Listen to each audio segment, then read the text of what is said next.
The old joke about a boating accident with your guns has gotten kind of old, but it actually happened here.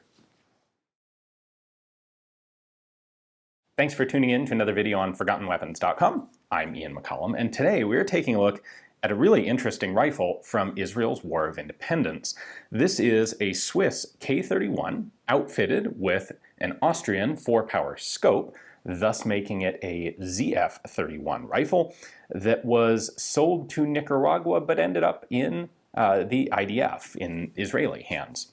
So this took place in 1949, and shipping firearms to Israel internationally wasn't exactly the easiest thing to do. And so the Israelis, the IDF, wanted to get sniper rifles, and they were able to find a version that they wanted, that they could get, that they could afford from Switzerland, specifically from Hammerli, those being what appear to be a total of 200 rifles, 100 made with diopter target sights, and 100 outfitted with scopes, like this one. The problem was the Swiss couldn't send them directly to Israel. So instead, the Swiss allegedly sold them to Nicaragua and got the guns all put together and loaded on a ship for Nicaragua, which then somehow mysteriously sank off the coast of Egypt, and the rifles ended up in Israel.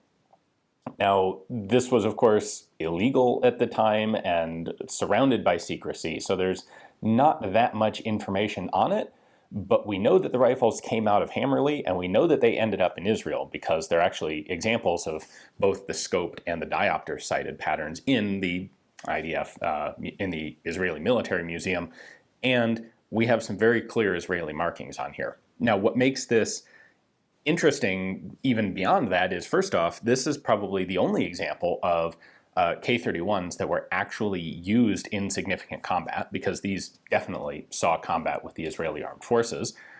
And the way that they mounted the scopes on these rifles is unique and very clever. So let me show you that.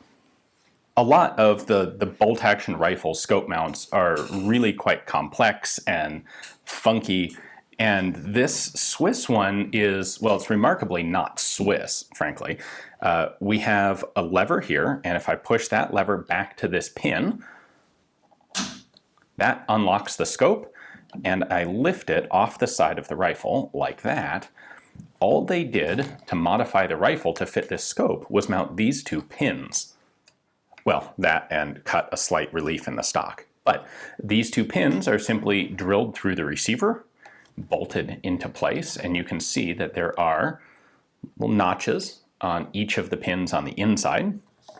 This lever, in turn, is connected to a disc on the inside that has cutouts when the lever's fully forward like that, and when the lever goes back, it simultaneously locks the scope into both of those pins. So you don't have to pull the lever back to any particular point. You can see as soon as you've got it just a little ways, you have effectively locked the scope in place.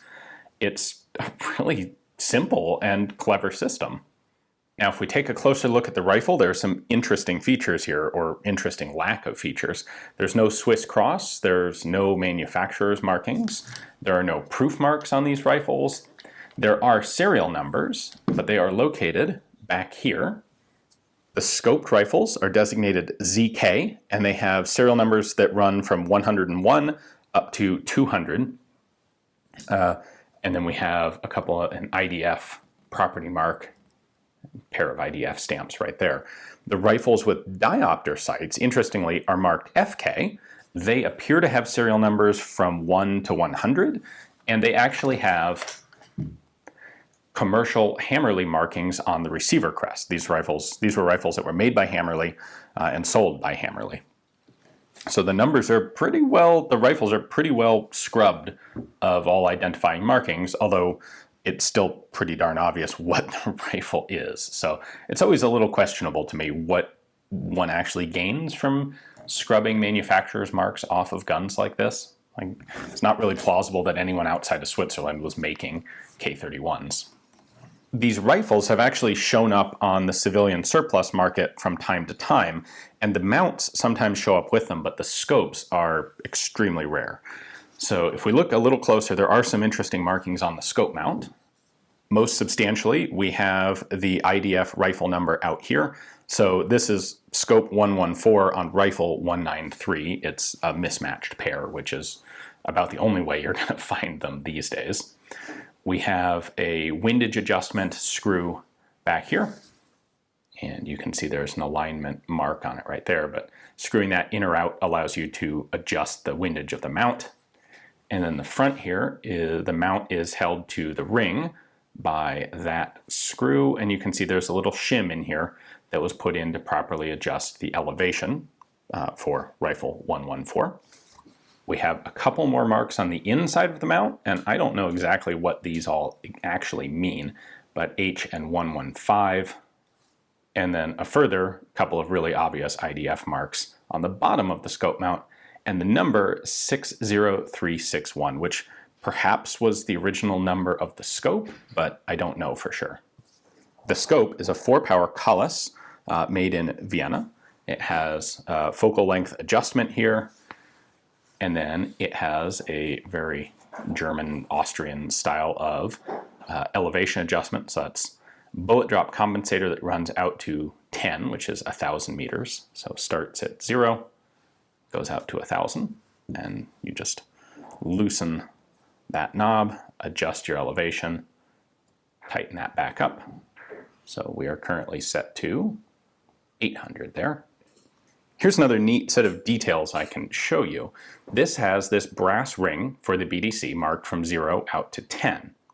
This is how the IDF would have originally received these scopes. This is how Kahles actually shipped them. They are unblued, and there are no markings on the BDC, because the idea would be your gunsmith would solder on the rings, and then you would mark this BDC dial to match whatever your cartridge, barrel length, bullet type, whatever your specific ballistics were. Kahles wasn't going to try and figure that all out for you.